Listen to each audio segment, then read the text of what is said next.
વિદ્યાર્થી મિત્રો, ધોરણ 10 એલ્જિબ્રામાં તમારું સ્વાગત છે. પ્રકરણ 2 વર્ગ સમીકરણો. એમાં આજે આપણે વર્ગ સમીકરણોના મૂળના સ્વરૂપ વિશે ચર્ચા કરશું અને એના પર આધારિત દાખલાઓ ગણશું. આપણે જાણીએ છીએ કે વર્ગ સમીકરણના મૂળ આપણે જુદી જુદી રીતે શોધી શકીએ છીએ. આ જે મૂળ છે એ મૂળને શોધ્યા વગર ખાલી એનું સ્વરૂપ કેવું હશે એ આપણે મૂળ શોધ્યા વગર પણ નક્કી કરી શકીએ. તો એના માટે આપણે શું કરવાનું કે આ વર્ગ સમીકરણ આપ્યું હોય તો એનું મૂળ કેવું હશે, એટલે કે બે સમાન વાસ્તવિક સંખ્યાઓ હશે કે બે અસમાન વાસ્તવિક સંખ્યાઓ હશે અથવા તો એ અવાસ્તવિક સંખ્યા હશે. આ આપણે મૂળના શોધવાની રીતનો ઉપયોગ કર્યા વગર પણ કહી શકીએ છીએ. અને એના માટે આપણે વિવેચક શોધવો પડે છે. અને આ વિવેચક એટલે b² - 4ac. b² - 4ac આપણે શોધશું. જે પણ દાખલો આપ્યો હોય આપણને એનું મૂળ કેવું છે એ જાણવું હોય તો ફક્ત એના ABC નો ઉપયોગ કરી અને b² - 4ac આપણે શોધવાના. અને b² - 4ac ની કિંમત કેવી આવે છે, શૂન્ય આવે છે, ધન આવે છે કે ઋણ આવે છે, એના આધારે તમે સમીકરણના મૂળ વિશે કહી શકો. જો વિવેચકની કિંમત એટલે કે b² - 4ac ની કિંમત શૂન્ય આવે તો એનો અર્થ એવો થશે કે આ સમીકરણના મૂળ બે વાસ્તવિક સંખ્યાઓ આવશે પણ સમાન આવશે, બંને સરખા આવશે. જો એનું મૂલ્ય ધન આવે, b² - 4ac ધન આવે તો એ બે સંખ્યાઓ આવશે, એમાં પણ વાસ્તવિક સંખ્યાઓ પણ એ અલગ અલગ એટલે કે અસમાન વાસ્તવિક સંખ્યાઓ એના મૂળ હશે. અને જો એનું મૂલ્ય ઋણ આવે, માઇનસમાં સંખ્યા શૂન્ય કરતાં નાની આવે તો એનો અર્થ એવો થશે કે એના જે મૂળ છે તે વાસ્તવિક સંખ્યામાં મળતા નથી, અવાસ્તવિક સંખ્યામાં મળે. અને આ અવાસ્તવિક સંખ્યાઓ કેવી હોય એના વિશેનું અભ્યાસ આપણે ધોરણ 10 પછી કરવાના છીએ, એટલે હાલ એની વાત આવતી નથી, ફક્ત આટલું આપણે જણાવવાનું રહેશે. તો જોઈએ આપણે પુસ્તકમાં આપણને જે પેજ છે 44, એ 44 પેજ ઉપર આપણને કહ્યું છે આ વસ્તુ. એટલે તમને ફરીથી ક્યારેક અભ્યાસ કરવો હોય તો કામ આવે એટલા માટે હું એ પેજ ઉપરથી તમને પહેલાં કહી દઉં. અને આ કઈ રીતે આવે છે એ પણ આપણને ત્યાંથી જોવા મળશે. આપણે જોયું આગળ સૂત્રની રીતમાં કે ax² + bx + c = 0 હોય તો એના મૂળ આ સૂત્રથી આપણે શોધી શકીએ. અથવા તો એના મૂળ છે x = -b ± વર્ગમૂળમાં b² - 4ac/2a. એટલે હવે શું થાય, આમાં જે આ પાછળનો ભાગ છે તમે જુઓ, એના આગળ +or - છે. એટલે આના પરથી આપણે એના બે મૂળ બનાવતા હતા, એક પ્લસ વાળું ને એક માઇનસ વાળું. તો પહેલો વિકલ્પ જુઓ કે જો આ b² - 4ac શૂન્ય થઈ જાય, એની જે કિંમત છે આપણે શોધતા હતા સૂત્રની રીતમાં, પહેલાં અલગથી શોધવા તમને કહ્યું હતું, તો એ 0 આવે તો એનો અર્થ શું થાય કે આ પાછળનું પદ આખું શૂન્ય થઈ જાય. અહીંયા સમજાવ્યું છે, પાછળનું પદ આખું શૂન્ય થાય એટલે લાસ્ટમાં શું વધે, છેલ્લે ફક્ત -b/2a વધે, એટલે કે એક જ જવાબ વધે. એનો અર્થ આપણે એવો લખવાનો કે આ સમીકરણના મૂળ જે છે એ ખરેખર વર્ગ સમીકરણને બે મૂળ હોય એટલે આપણે આ રીતે લખવું પડે કે એના મૂળ વાસ્તવિક સંખ્યા તો આવશે જ, પરંતુ સમાન આવશે. હવે જો એનું મૂલ્ય ધન હોય, કોનું, b² - 4ac નું મૂલ્ય ધન એટલે કે 0 કરતાં મોટી સંખ્યા. આપણે અહીંયા લખીએ શબ્દમાં, ધન એટલે શૂન્યથી મોટી સંખ્યા હોય તો શું થશે તમે જાણો છો, આપણે એવા દાખલા આવી ચૂક્યા છે આગળ. આવી રીતે એના બે જવાબ આવે. એટલે એના મૂળ વાસ્તવિક અને અસમાન છે એવું લખશું. શૂન્ય આવે તો સમાન અને શૂન્યથી મોટા આવે તો અસમાન. અને હવે એનું મૂલ્ય શૂન્ય કરતાં નાનું આવે એટલે કે ઋણ સંખ્યા આવે, માઇનસમાં. તો આ જે છે ખરેખર કેમ આવું લખવામાં આવે કે અવાસ્તવિક સંખ્યા આવે અથવા તો વાસ્તવિક સંખ્યા નથી? એના જે પણ મૂળ આવશે બંને મૂળ વાસ્તવિક સંખ્યા નથી એમ કહીશું. એનું કારણ આ છે કે આપણે b² - 4ac વર્ગમૂળમાં છે. તો જ્યારે સંખ્યા ઋણ હોય અને એનું વર્ગમૂળ શોધવું હોય તો એ આપણને ઋણ સંખ્યાનું વર્ગમૂળ કઈ રીતે શોધાય અથવા તો શું આવે એ હજુ આપણા માટે પ્રશ્નાર્થ છે. આપણે એ જાણતા નથી. એનું મૂલ્ય ઋણ સંખ્યાના વર્ગમૂળનું મૂલ્ય વાસ્તવિક સંખ્યામાં આવતું નથી. આટલું આપણે હાલ જાણવાનું કે આટલાનું મૂલ્ય વાસ્તવિક સંખ્યા ન આવે એટલે આખાનું મૂલ્ય પણ વાસ્તવિક સંખ્યા આવતું નથી. તો આ રીતે જ્યારે b² - 4ac એની કિંમત તમે શોધી લો તો ત્યાર પછી તમે આખો દાખલો ન ગણતા એના મૂળનું સ્વરૂપ પહેલેથી કહી શકો કે કેવા આવશે. જો આપણને એમ પૂછવામાં આવે ત્યારે આપણે એટલું કરવું. અને એને આપણે ગુજરાતીમાં વિવેચક કહીએ છીએ અથવા તો ઇંગ્લિશમાં ડિસ્ક્રિમિનન્ટ, અને એને ડેલ્ટા ચિહ્ન વડે દર્શાવવામાં આવે છે. એટલે ક્યારેક આપણને એવી રીતે પૂછવામાં આવે તો આપણને ધ્યાનમાં રહેવું જોઈએ. આ ગ્રીક અક્ષર છે, જેમ આપણા ક ખ ગ ઘ ગુજરાતીમાં છે અક્ષરો કહેવાય, મૂળાક્ષર. એવી રીતે આ ત્રિકોણ જેવું જે ચિહ્ન છે એ ખરેખર એમનો ગ્રીક એટલે કે ગ્રીસ દેશનો અક્ષર છે. આવો તમે આવા ઘણા બધા અક્ષરો લેટિન, ગ્રીક જાણો છો, આપણા અભ્યાસમાં આવે છે, કારણ કે તે ઘણા વર્ષોથી અભ્યાસની અંદર વપરાય એટલે એમને જાળવી રાખેલા છે. દાખલા તરીકે આલ્ફા, બીટા, ગામા, લેમ્ડા, પાઈ, થીટા,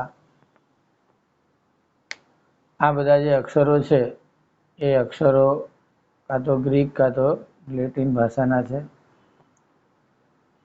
આપણે એની વધારે ચર્ચા ન કરતા, અહીંયા ખાલી જાણકારી માટે છે કે એને ડેલ્ટા ચિહ્ન વડે દર્શાવીએ છીએ આપણે b² - 4ac. તો હવે તમે જુઓ અહીંયા એક કૃતિ આપી છે અને આપણે જોઈ લઈએ સાથે સાથે કે જો વિવેચકની કિંમત ડાયરેક્ટ આપણને ગણવા નથી કીધી પણ આપી જ દીધી હોય તો મૂળનું સ્વરૂપ અહીંયા જોવાનું કે આ શું છે, તો ધન છે. માટે મૂળનું સ્વરૂપ શું આવશે? આપણે જે સમજ્યા એ પ્રમાણે મૂળનું સ્વરૂપ વાસ્તવિક અને અસમાન આવશે. -30 એટલે ઋણ છે, તો આપણે કહીશું કે મૂળ વાસ્તવિક નથી. અને શૂન્ય આવે તો આપણે કહીશું કે એનું મૂળ વાસ્તવિક અને સમાન મળશે. હવે એના પર આધારિત દાખલાઓ આપણે પહેલાં જોઈ લઈએ. 2.5માં છે એના પર આધારિત દાખલાઓ. પહેલો પ્રશ્ન જુઓ, નીચેની ખાલી જગ્યા પૂર્ણ કરો. એમાં આપણને વર્ગ સમીકરણ આ રીતે આપ્યું છે. વર્ગ સમીકરણ ખરેખર એનું આપ્યું જ નથી, પણ આપણને જેમ હમણાં કૃતિ હતી એ રીતે b² - 4ac આપી દીધા છે 5. પેલી કૃતિમાં આપણને વિવેચકનું મૂલ્ય કહીને આપીશું, હવે અહીંયા આપણને આવી રીતે આપ્યું છે. તો મૂળના સ્વરૂપ તમારે જણાવવાના છે. તો તમે બહુ સામાન્ય રીતે સમજી શકો, સહજતાથી લખી શકો. આનું મૂલ્ય તમે સમજાવો, સરખાવો. શૂન્યથી મોટું છે માટે આના મૂળ કેવા આવશે?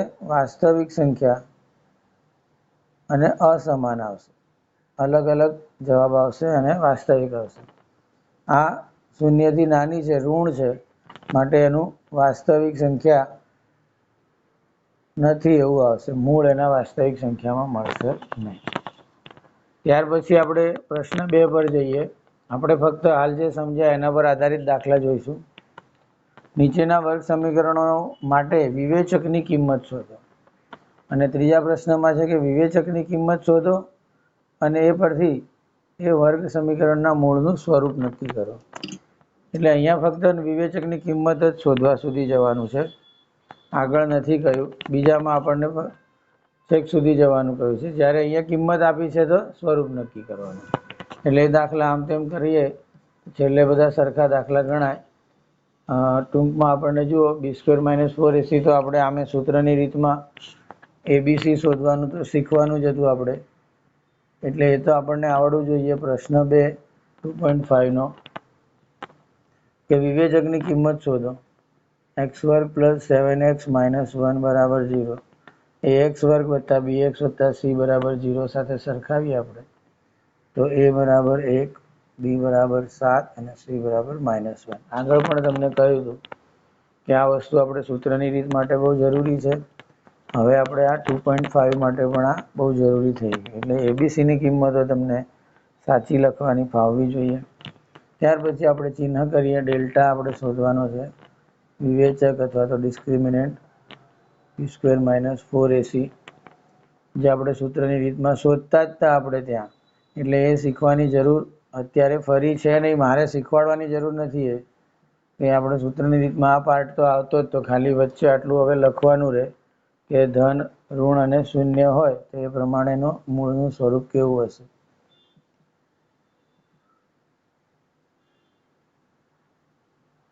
તો આની કિંમત 53 આવે છે. એટલે ફક્ત વિવેચકની કિંમત શોધવાની. અહીંયા આવીને દાખલો આપણો અટકી જશે. આ રીતે તમે બીજા દાખલાઓ પણ કરી શકો. એમાં એટલું કંઈ અઘરું છે નહીં, કઠિન નથી.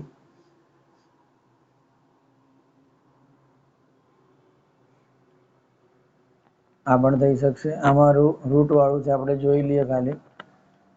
a છે √2, b છે 4 અને c છે 2√2. તો b² - 4ac અહીંયા નીચે કરી દઈએ. આ શોધીએ છીએ આપણે.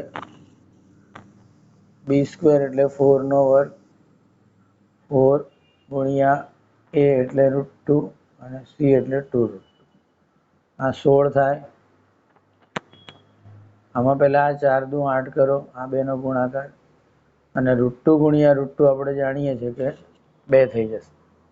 આગળ આપણે અવયવની રીતમાં જોયું તો કે 2 ના અવયવ પાડો તો કે √2 ગુણ્યા √2 એવી રીતે. 16 ઓછા 16 એટલે અહીંયા તમે જુઓ 0 આવશે. આપણને આ દાખલામાં પૂછ્યું નથી, આપણને ખાલી આટલે આવીને અટકી જવા કહ્યું છે. સ્વરૂપ નક્કી કરવા નથી કહ્યું. તો આ રીતે તમે દાખલા કરી શકો. એ જ રીતે તમે હવે આમાં પણ જઈ શકો. વિવેચકની કિંમત શોધો અને એના પરથી નીચેના વર્ગ સમીકરણના મૂળનું સ્વરૂપ નક્કી કરો. એકાદ દાખલો આપણે એમાં જોઈ લઈએ ઝડપથી. આપણે એની ચર્ચા કરી જ છે એટલે ફાવી જાય એવા દાખલાઓ છે.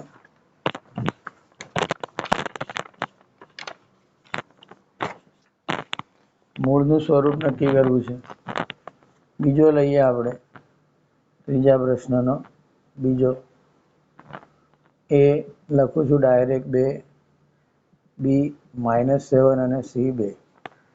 ડેલ્ટા b² - 4ac બરાબર -7 નો વર્ગ -4 ગુણ્યા 2 ગુણ્યા 2 4 ચોક 16.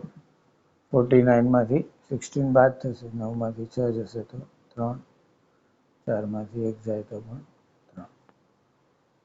તો તમે જોઈ શકો કે આ સરખાવવાનું કે માટે ડેલ્ટા કેવો છે? >0. ધન સંખ્યા છે માટે એના મૂળ વાસ્તવિક અને અસમાન આવશે. જો અહીંયા ખાલી હું કહું છું, આ દાખલાનો તો વાત પતી ગઈ. જો આમ 33 ની જગ્યાએ કોઈ માઇનસમાં સંખ્યા આવે તો આપણે એને કહેશું <0 છે, તો એના મૂળ વાસ્તવિક સંખ્યા નથી એમ લખશું. અને =0 આવે તો આપણે લખશું કે એના મૂળ વાસ્તવિક તો છે પણ સમાન આવશે. અને એનું કારણ પણ આપણે આગળ સમજી લીધું છે. આ દાખલાઓ તમે કરી શકો. હજુ એક દાખલો એના પર આધારિત છે. 7મો દાખલો આપણે એના પર આધારિત છે, જોઈ લઈએ. એમાં આપણને ઉલટું આપ્યું છે કે નીચેના દરેક વર્ગ સમીકરણના મૂળ સમાન વાસ્તવિક સંખ્યાઓ હોય તો k ની કિંમત શોધો. એટલે આપણને કહી દીધું છે કે આના મૂળ કેવા હશે. એમાં આપણને સમીકરણની અંદર તમે જુઓ કે એક સંખ્યાનો સહગુણક નથી આપ્યો, y નો નથી આપ્યો. અહીંયા આગળ આપણને કૌંસની અંદર આપ્યું છે, પણ ટૂંકમાં અહીંયા પણ આપણને k એટલે કે સહગુણકો થશે બંનેના. એ સહગુણકો નથી આપ્યા. એ સહગુણક આપણે શોધવાના છે. એના માટેની આણે શરત આપી છે કે મૂળ એના વાસ્તવિક સંખ્યાઓ છે અને સમાન છે. તો આપણને આગળનું ડેલ્ટાના જે આ વિકલ્પો હતા તે ખબર હોવી જોઈએ કે આમાં મૂળ વાસ્તવિક અને સમાન ક્યારે આવે છે. તો અહીંયા આગળ આવે છે આ વિકલ્પમાં મૂળ વાસ્તવિક અને સમાન આવે. તો આ આપણે લઈ અને દાખલો ગણવાનો થશે. હવે તો પહેલાં આપણે રકમ લખી દઈએ. અહીંયા પ્રશ્ન 7 એનો પહેલો 3y² + ky + 12 = 0. બીજાની રકમ પણ બાજુમાં લઈ લઈએ kx (1 - 2 + 6 = 0. તમે અહીંયા જોઈ શકો. હવે આને આપણે જરા આના જેવું સ્વરૂપ પહેલા આપી દઈએ. kx ને આખા કૌંસ વડે ગુણવાના છે. તો kx ને x વડે ગુણો એટલે kx² માઇનસ kx ગુણ્યા 2 થશે. એટલે આપણે kx ગુણ્યા 2 તો k ગુણ્યા 2x લખશું અને વત્તા 6 = 0. આ રીતે એનું સ્વરૂપ થશે સાદું રૂપ આપવાથી. હવે આપણે જોઈએ કે આપણને જે દાખલામાં કહ્યું છે પ્રશ્નમાં કે દરેક વર્ગ સમીકરણના મૂળ સમાન વાસ્તવિક છે. પહેલાં એ જણાવી દઈએ. એના પહેલાં આપણે ખબર પડી ગઈ છે કે આપણે આનો ઉપયોગ કરવાનો છે, માટે આપણે એના ABC લખી દઈએ. અહીંયા આગળ એ આવશે કે બી આવશે -2k, kને આગળ kની આગળ 2 લખી શકાય, c = 6. હવે આપણે લખશું કે આ વર્ગ સમીકરણના મૂળ વાસ્તવિક અને સમાન છે. આ સમીકરણના મૂળ વાસ્તવિક અને સમાન છે, આપણને રકમમાં આપ્યું છે. અને માટે આપણી જે શરત છે કે આવું થતું હતું, તમે જુઓ ડેલ્ટા 0 થાય તો વાસ્તવિક સમાન કહેતા હતા. એનો અર્થ કે વાસ્તવિક સમાન હોય તો ડેલ્ટા 0 થવો જોઈએ. ડેલ્ટા 0 એટલે કે b² - 4ac 0 થાય. અને હવે તમારે ખાલી આમાં કિંમતો મૂકવાની એટલે તમને જવાબ મળી જશે. kની કિંમત b² એટલે k² -4a એટલે 3 અને c એટલે 12 = 0. k² - 12 * 144 = 0. માટે k² થઈ ગયા 144. માટે વર્ગમૂળ લો તો ±12 જવાબ આવે. 144નું વર્ગમૂળ 12 છે. માટે તો kની બે કિંમતો આપણની સામે મળી. k = 12 હશે અથવા k = -12 હશે. હવે આપણું જે સમીકરણ છે ઓરિજિનલ એ જોઈ લો તમે. 3y² + ky + 12 = 0. તો એમાં આપણે અહીંયા 12 મૂકવાથી કંઈ વાંધો આવતો નથી, -12થી પણ વાંધો આવતો નથી. માટે એના બે કિંમતો છે એવું નક્કી થાય. હવે આપણે આના બીજા દાખલાને પણ જોઈ લઈએ. તેમાં પણ આ રીતનું વાક્ય પહેલાં આવશે, હું લખતો નથી, કે આ વર્ગ સમીકરણના મૂળ વાસ્તવિક અને સમાન છે.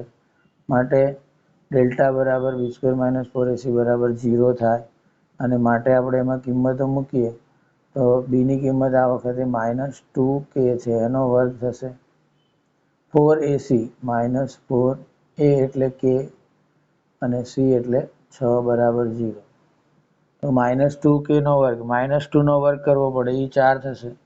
kનો વર્ગ k² અને 6 ચોક 24k થયા બરાબર 0. વર્ગ સમીકરણમાં આપણે ઉકેલ મેળવતા હતા અવયવની રીતમાં, એમાં પણ આવું જ આવતું હતું. એ પ્રમાણે જુઓ તો 4 અને 6 ચોક 24, 4 એકા 4, 6 ચોક 24, 4 કોમન, k² અને k એટલે k કોમન. સામાન્ય બહાર કાઢી લીધા એટલે અહીંયાથી k વધ્યા, અહીંયાથી 6 = 0. માટે તમે કહી શકો કે 4k = 0 અથવા k - 6 = 0. કારણ કે બે સંખ્યાનો ગુણાકાર શૂન્ય ક્યારે હોય? બેમાંથી કોઈ એક શૂન્ય હોય ત્યારે. અહીંયા 4k = 0 તો 4 તો 0 હોય નહીં, તો k 0 હોય. 4ની કિંમત તો 4 જ છે, 4ની કિંમત 4 જ રહે. માટે k શૂન્ય હશે અથવા k આ બાજુવાળામાં 6 હશે. તો તમને અહીંયા kની બે કિંમતો મળી. હવે આપણા મૂળ સમીકરણ સાથે સરખાવો. અહીંયા kx² - k2x + 6 = 0. હવે આમાં તમે જો kની કિંમત 0 મૂકી દો તો શું થઈ જશે? આખું પદ 0 થઈ જાય. kની કિંમત આપણે 2 શોધી કે આ બેમાંથી એક હશે, અથવામાં આવી. પણ તમે આ સમીકરણમાં k ની જગ્યાએ શૂન્ય મૂકીને ચેક કરો તો આ પદ જ 0 થઈ જાય. તો આ પદ 0 થાય તો પછી આપણું જે સમીકરણ છે એ વર્ગ સમીકરણ રહેતું નથી. માટે આપણે કહીશું, કારણ કે આપણી શરતમાં હતું ax² + bx + c બરાબર 0, જ્યાં abc એ r માં હોય એટલે કે વાસ્તવિક સંખ્યાઓ હોય અને એ હંમેશા નોટ ઇક્વલ ટુ 0, બે ઘાતવાળા પદનો સહગુણક 0 હોવો જોઈએ નહીં. એની જગ્યાએ અહીંયા આપણે k છે જે 0 લાવે એટલે આ શક્ય નથી એમ આપણે જણાવશું. આ શરત પ્રમાણે, વર્ગ સમીકરણની શરત પ્રમાણે k બરાબર 0 શક્ય નથી. માટે k બરાબર 6. એક જ જવાબ આપણો ગણાશે કે આ વર્ગ સમીકરણમાં k ની કિંમત 6 હશે, 0 નથી. આમાં બંને શક્ય છે એટલા માટે. તો આ રીતે વર્ગ સમીકરણના ઉપરથી વર્ગ સમીકરણ આપ્યું હોય તો એના a, b અને c પરથી વિવેચક શોધી અને તમે વર્ગ સમીકરણનું સ્વરૂપ કેવું હશે એ મૂળ શોધ્યા વગર પણ નક્કી કરી શકો છો.